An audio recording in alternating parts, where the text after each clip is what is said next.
Pria R ini diamankan polisi tim Buru Serga Polsek Mamajang, Makassar.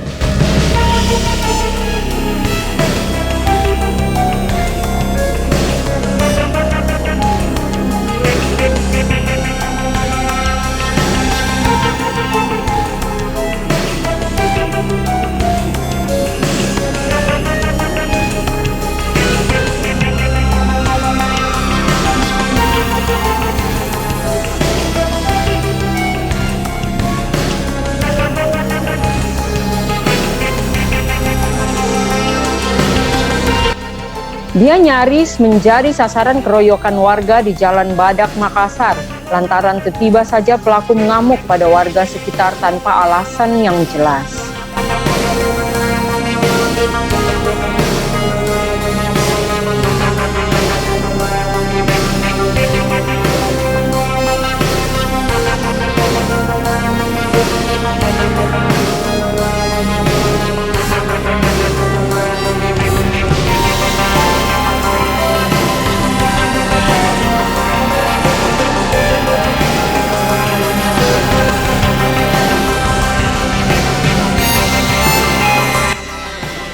Tidak hanya R yang diamankan, polisi menyisir beberapa tempat yang dilaporkan sering terjadi keributan pemuda.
Dua belas pemuda diamankan polisi dari aksi razia kali ini.